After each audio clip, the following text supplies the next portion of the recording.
4500 سال پہلے دریائے نیل کے کنارے رہنے والے مصری سورج دیوتا کو را کہتے تھے۔ را سب سے طاقتور دیوتا تھا اور اس کا فرض تھا کہ وہ زمانے کو اندھیروں سے نکال کر روشنی میں لائے۔ تو ایک دن را نے اپنا تخت و تاج چھوڑ دیا اور اپنی کشتی میں روشن چراغ لیے آسمان پر تیرنے لگا۔ را جہاں سے گزرتا روشنی پھیلتی چلی جاتی، لیکن پھر شام کے قریب را اور اس کی اڑن کشتی مغرب میں زمین کے کناروں تک پہنچتے تو سمندر میں ڈوب جاتے، جہاں گہرائیوں میں را دیوتا کو اندھیروں سے ایک طویل جنگ لڑنا پڑتی۔ مصریوں کے بعد رومن تہذیب آئی۔ یہ چونکہ مصر سے تھوڑی جدید تہذیب تھی، اس لیے اس کی کہانی بھی مصریوں سے تھوڑی ماڈرن تھی۔ بس اتنی ماڈرن تھی کہ رومن سورج دیوتا ہیلیس کشتی پر نہیں بلکہ ایک 4 گھوڑوں والی بگھی پر مشرق سے مغرب کی طرف سفر کرتا تھا، اور جب وہ مغرب میں ایک محل میں آرام کرنے کے لیے رکتا تو دنیا میں رات ہو جاتی۔ آج اس مصری تہذیب کو 4000 سال اور رومن کو 2000 سال ہو چکے ہیں، اس لیے آج کی سورج داستان مصریوں اور رومیوں دونوں سے بہت جدید ہے۔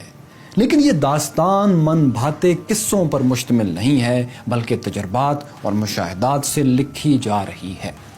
میں ہوں فیصل اڑائچ اور دیکھو سنو جانو کی کل کائنات سیریز میں ہم مرکری سے آگے زندگی آمیز سورج کی طرف سفر کریں گے۔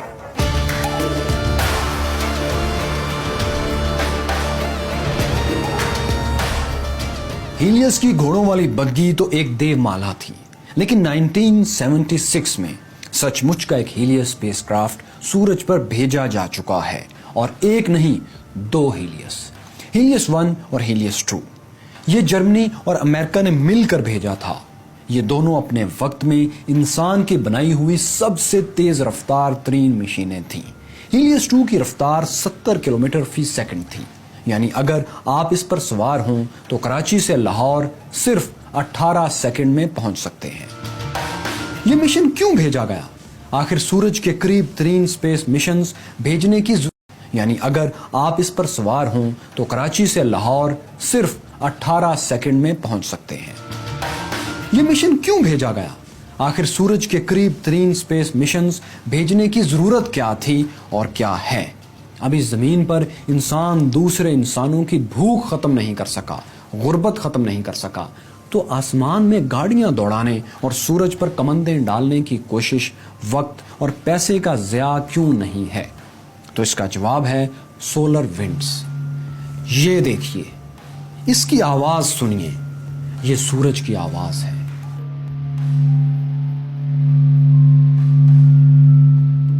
سورج کی سطح پر اس طرح کا عمل ہر وقت ہوتا رہتا ہے، جس میں سورج کی باہری سطح پر طوفان اٹھتے دکھائی دیتے ہیں، جو دراصل ہائیلی چارجڈ پارٹیکلز ہوتے ہیں۔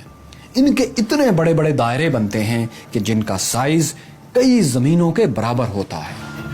یہ پاورفل پارٹیکلز، طاقتور ذرات سورج کے مرکز میں پیدا ہوتے ہیں اور سطح سے ہوتے ہوئے ایک طوفان کی طرح خلا میں آگے بڑھتے چلے جاتے ہیں۔ ان طوفانی لہروں کو سولر ونڈز کہتے ہیں۔ ان کی رفتار 400 کلومیٹر فی سیکنڈ ہوتی ہے۔ یہ سولر ونڈز سامنے آنے والی ہر چیز سے پوری قوت سے ٹکراتی ہیں، اور اسی طرح ہماری زمین کو بھی ان کا سامنا کرنا پڑتا ہے۔ سولر ونڈز اتنی طاقت رکھتی ہیں کہ زمین پر زندگی اور ماڈرن ٹیکنالوجی کو ہمیشہ کے لیے ختم کر سکتی ہیں، لیکن یہ ایسا نہیں کر پاتی۔ وہ اس لیے کہ زمین کے گرد ایک مقناطیسی ہالہ یعنی میگنیٹک فیلڈ موجود ہے، جو زمین کے مرکز سے پیدا ہو رہا ہے۔ جیسے ہی سولر ونڈز زمین کے قریب پہنچتی ہیں، نظر نہ آنے والا میگنیٹک فیلڈ انہیں روک دیتا ہے، جس کے باعث یہ لہریں زیادہ تر زمین کو نقصان نہیں پہنچا سکتی۔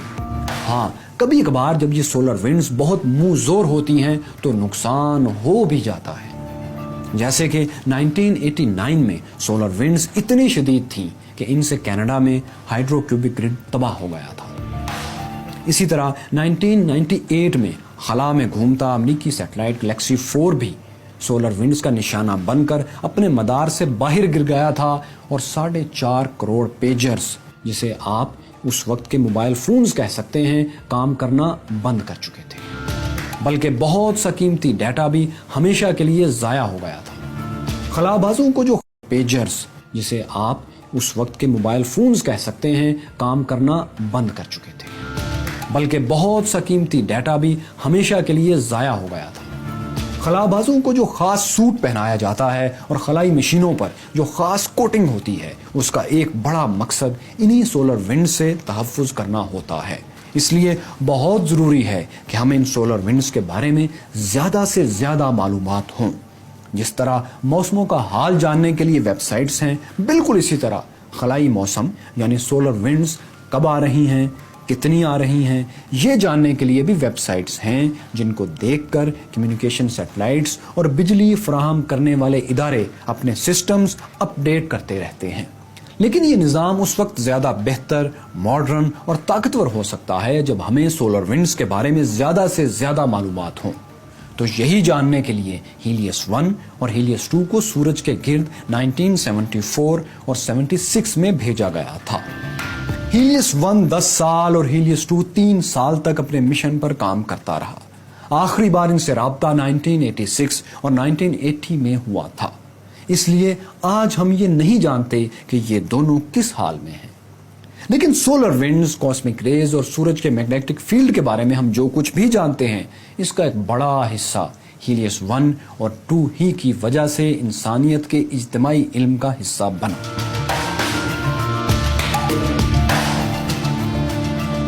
मालूमात के लिए हीलियस 2 सूरज के इतना करीब चला गया था कि इसका और सूरज का फासला सिर्फ 4 करोड़ 34 लाख किलोमीटर रह गया था।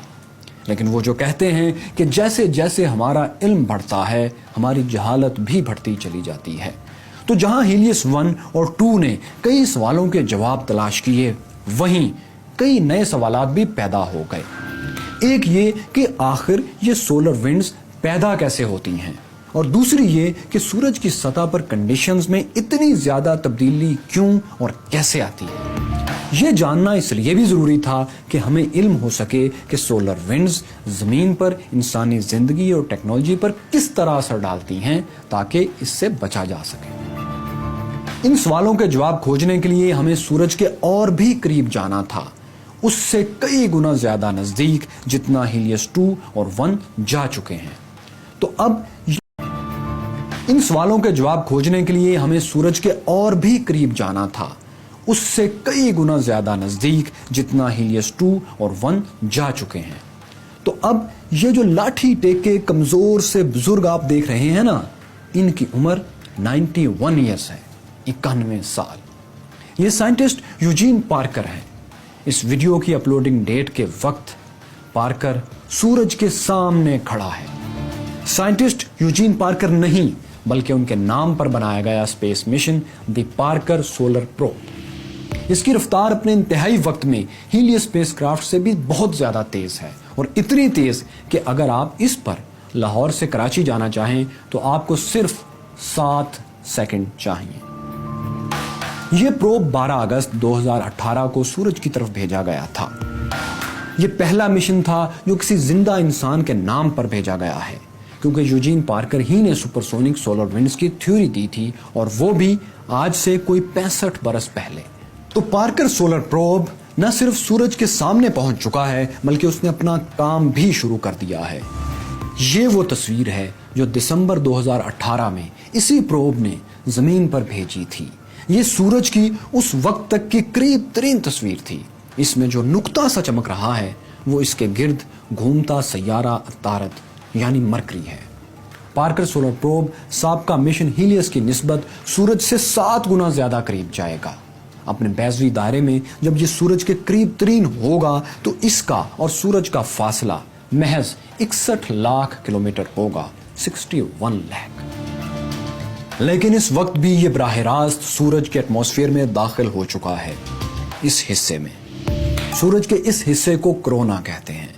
इसे आप सूरज का क्राउन या ताज भी कह सकते हैं। हैरान कुन बात यह है कि सूरज की सतह तो बेइंतहा गर्म है ही, लेकिन ये हिस्सा यानी कोरोना जो सूरज की सतह के ऊपर है, ये इससे भी कई गुना ज्यादा गर्म होता है। सूरज की सतह का दर्जा हरारत होता है 5666 डिग्री सेंटीग्रेड के आसपास, जबकि कोरोना में पार्टिकल्स का दर्जा हरारत 17 लाख डिग्री सेंटीग्रेड होता है, यानी तकरीबन 300 गुना से ज्यादा गर्म। ऐसा क्यों है? इस हैरतनाक सवाल का जवाब भी यही प्रोब मालूम करेगा। लेकिन यहां ठहरिए और सोचिए कि आखिर इतने ज्यादा दर्जा हरारत में, इतनी ज्यादा गर्मी में एक जमीन पर बनाई गई मशीन कैसे सलामत रहेगी? तो इसका जवाब है TPS, thermal protection system. Parker solar probe का सूरज की तरफ का हिस्सा 4.5 इंच मोटी व्हाइट शील्ड का बना है।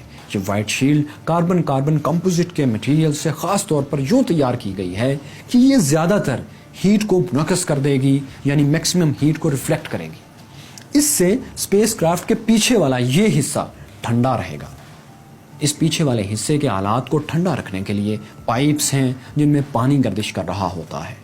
लेकिन फिर भी कहां 17 लाख डिग्री सेंटीग्रेड और कहां कार्बन छोड़ कुछ भी हो, उसे तो लम्हों में पिघल जाना चाहिए। तो बात यूं है कि सूरज के 61 लाख किलोमीटर के फासले पर जहां पार्कर सोलर प्रोब होगा, यहां 17 लाख डिग्री सेंटीग्रेड दर्जा हरारत उन पार्टिकल्स का है जो इस हिस्से में फैले होते हैं। लेकिन ये पार्टिकल्स बहुत दूर दूर फैले होते हैं, जबकि इस जगह अमूमी दर्जा हरारत 1300 से 1400 डिग्री सेंटीग्रेड तक होता है, जिसे पार्कर सोलर प्रोब अपने जबरदस्त डिजाइन की वजह से बर्दाश्त कर रहा है।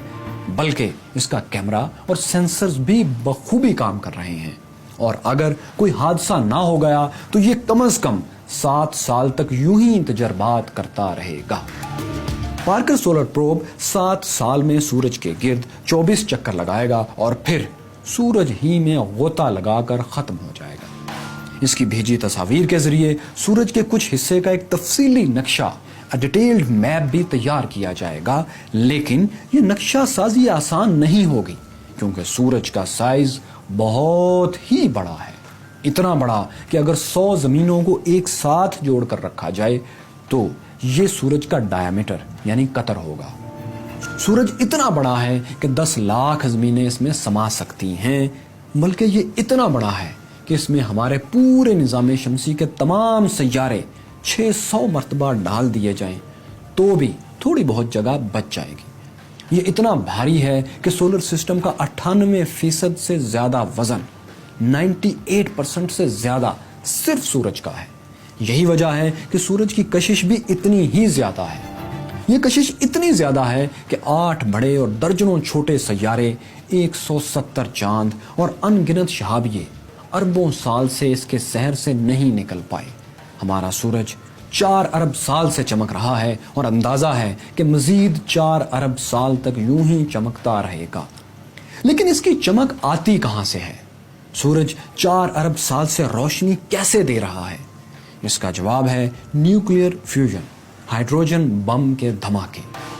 सूरज दरअसल एक गैस का बहुत बड़ा गोला है। इस गोले में सबसे ज्यादा हाइड्रोजन, थोड़ी सी हीलियम और बहुत ही मामूली मिकदार में दूसरे एलिमेंट्स होते हैं। अब सवाल यह है कि ये चमकता कैसे है? सूरज के मरकज में बहुत बड़ा गोला है। इस गोले में सबसे ज्यादा हाइड्रोजन, थोड़ी सी हीलियम और बहुत ही मामूली मिकदार में दूसरे एलिमेंट्स होते हैं।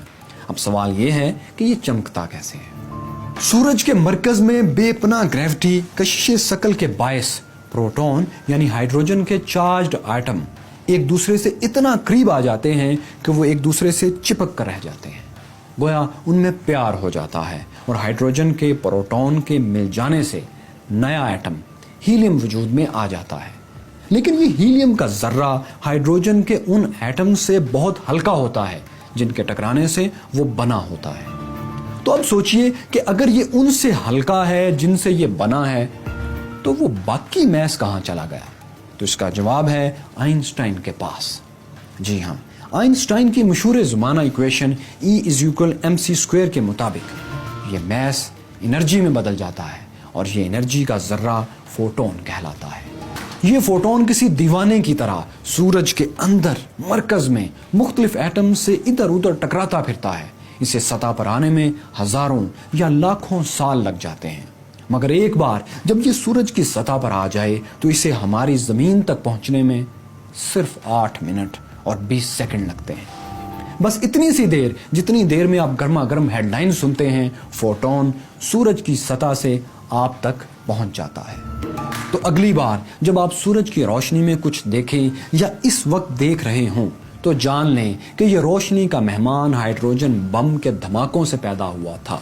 इसका नाम फोटोन है, जो करोड़ों किलोमीटर दूर से आया है, बड़े जतनों से आया है। और इससे भी दिलचस्प बात यह कि यह रोशनी का जर्रा जो आपकी दुनिया को रोशन कर रहा है, हजारों साल पहले पैदा हुआ था। यह बहुत कीमती है क्योंकि इसके पास एक राज भी है, और वो राज है हमारी जमीन को सबसे सस्ती और कभी ना खत्म होने वाली तवानाई देने का राज। वैसे तो सोलर एनर्जी से सब वाकिफ हैं, लेकिन क्या आप जानते हैं कि एक पागल ने आज से 78 बरस पहले 1941 में 1941 में सूरज के सामने जमीन के ऊपर चादर तान कर सूरज की रोशनी से मुस्तकिल बिजली पैदा करने का आइडिया दिया था। तो ये थे अमेरिकी बायोकेमिस्ट आइजक एसिमोव। इस ख्याल के मुताबिक अगर हम सूरज की रोशनी से जमीन पर बिजली पैदा करना चाहें तो ये काम हम सिर्फ दिन में कर सकते हैं, सूरज के सामने कर सकते हैं। रात में बादल, बारिश, तूफान या किसी भी ऐसी हालत में ये सिस्टम काम नहीं करेगा, यानी बिजली पैदा नहीं करेगा। और वैसे भी सोलर पैनल्स जितने ज्यादा जमीन पर लगाए जाएं वो बिजली तो उतनी ज्यादा देते हैं, लेकिन जगह भी उतनी ही ज्यादा घेरते हैं। तो क्यों ना इन सब मसाइल से बचने के लिए जमीन पर आने वाली सूरज की रोशनी को खला ही में जमीन के ऊपर मदार में पकड़ लिया जाए, यानी बिजली पैदा नहीं करेगा। और वैसे भी सोलर पैनल्स जितने ज्यादा जमीन पर लगाए जाएं वो बिजली तो उतनी ज्यादा देते हैं, लेकिन जगह भी उतनी ही ज्यादा घेरते हैं। तो क्यों ना इन सब मसाइल से बचने के लिए जमीन पर आने वाली सूरज की रोशनी को खला ही में जमीन के ऊपर मदार में पकड़ लिया जाए, क्योंकि खला में बादल हैं और ना बारिश और ना मिट्टी के तूफान ही आते हैं। खला में पैनल्स लगा दिए जाएं तो जगह कम होने का मसला भी हल हो जाता है। और वैसे भी खला में तो सूरज हर वक्त चमकता है और कभी गुरूब होता ही नहीं। सूरज का तुलू और गुरूब होना तो जमीन की हरकत की वजह से हमारा अपना एहसास ही है, वरना सूरज तो जब तक है सो है और जब से है सो है। ये तुलू और गुरूब तो होता ही नहीं। सनसेट और सनराइज की कहानी जमीन से चंद किलोमीटर ऊपर खत्म हो जाती है। तो आइडिया ये था कि जमीन के ऊपर खला में बहुत बड़े बड़े सोलर पैनल्स की एक चादर सी बना दी जाए जो सूरज की रोशनी को बिजली में तब्दील करे, और फिर एक लेजर बीम या माइक्रोवेव के जरिए ये बिजली जमीन पर एक मरकजी पावर स्टेशन में भेजी जाए। यहाँ से केबल्स के जरिए इसको फिर उन जगहों पर भेजा जाए जहाँ इसकी जरूरत है। अब खला में ना तो बादल हैं, ना बारिश और ना कभी सूरज गुरूब होता है। तो दिलचस्प बात बताएं, चीन अब यही करने जा रहा है। चीन ने solar power space project launch कर दिया है। चीन जमीन से 36,000 किलोमीटर ऊपर ये पैनल बनाने का मंसूबा रखता है। अगर सब कुछ ठीक रहा तो 2040 में दुनिया का पहला स्पेस सोलर पावर स्टेशन बिजली फराहम करना शुरू कर देगा। शमसी तवानाई से बिजली बनाना इसलिए भी जरूरी है ताकि हम जमीन पर कोयले और तेल को जलाने से बच जाएं, जिसकी वजह से हमारी नीली जमीन पर हर गुजरते दिन के साथ तबाही बढ़ रही है, क्योंकि जमीन गर्म हो रही है। बच जाएं, जिसकी वजह से हमारी नीली जमीन पर हर गुजरते दिन के साथ तबाही बढ़ रही है, क्योंकि जमीन गर्म हो रही है। दुनिया में साफ पानी के महफूज जखीरे यानी पहाड़ों की बर्फ तेजी से पिघलकर समंदरों में जा रही है। लेकिन एक बात बताइए, क्या आप जानते हैं जमीन और सूरज शुरू में सिर्फ आग जैसे थे, आग के गोले थे। अगर ये जमीन हमारी आग का गोला थी तो फिर ठंडा होने पर हमारी जमीन पर पानी और पहाड़ों पर बर्फ कहां से आई? इसका जवाब वो सूरज के करीब से गुजरता शहाब साकिब है, मीटियोर। इसे दुमदार सितारा भी कहा जाता है। ये और ऐसे अरबों छोटे बड़े पत्थर सूरज के गिर्द घूमते और इसकी कशिश के बायस इसकी तरफ बढ़ते और इसमें गिरते रहते हैं। ये शहाबिये दूसरे सैयारों पर भी गिरते हैं। इन शहाबियों में जमा हुआ पानी होता है, सख्त ठोस बर्फ, सॉलिड आइस। اس لیے جب یہ خلا میں سورج کی طرف بڑھ رہے ہوتے ہیں تو گرمی اور تیز رفتار کے باعث برف پگھلتی ہوئی میلوں تک خلا میں پھیلتی چلی جاتی ہے، جو دور سے دیکھنے پر سیارے کی دم لگتی ہے، اور بہت سے لوگ سمجھتے ہیں کہ ستارہ ٹوٹا ہے اور اب جو مانگیں گے وہ تمنا پوری ہوگی۔ تمنا کا تو پتہ نہیں، لیکن یہی شہابیے جب زمین یا کسی دوسرے سیارے سے ٹکراتے ہیں تو ان میں موجود برف ہی اس سیارے کا پانی بنتی ہے۔ ایک مضبوط خیال ہے کہ جب ہماری زمین آگ کے گولے سے ٹھنڈی ہو رہی تھی تو ایسے ہی شہابیوں کی بارش سے ہماری زمین پر پانی در آیا تھا۔ بادلوں سے لے کر سمندر اور جھیلوں کا سارا پانی انہی شہابیوں کے ذریعے ہی زمین پر آیا تھا۔ لیکن اس دمدار ستارے کے پیچھے جو سرخ سیارہ نظر آ رہا ہے یہ مریخ ہے، مارس، جہاں انسان کالونی بنانا چاہتا ہے۔ ایسا بھی کہا جاتا ہے کہ زمین پر زندگی کا بیج مریخ ہی سے آیا تھا۔ مریخ پر انسان کو بسانے کی پوری کہانی اور وہاں زندگی کی تلاش کے بارے میں کیا کچھ ہو رہا ہے یہ سب آپ کو دکھائیں گے، لیکن کل کائنات کی اگلی قسط میں۔ سورج زمین سے اوسطاً 15 کروڑ کلومیٹر سے کچھ کم فاصلے پر ہے۔ آخر وہاں سے ایک مشین ہم تک معلومات کیسے بھیجتی ہے، یہ جاننے کے لیے کل کائنات سیریز کی دوسری قسط ضرور دیکھیں۔ جبکہ چاند پر ایسا کیا ہے جسے چاند پر جانے والے مشنز چھوڑ کر آئے تھے اسے زمین سے آج بھی چیک کیا جا سکتا ہے، یہ جاننے کے لیے یہاں ٹچ کیجئے۔ لیکن فرانسیسی انقلاب کی داستان میں آپ کو دلچسپی ہے تو یہ رہا فرینچ ریولوشن۔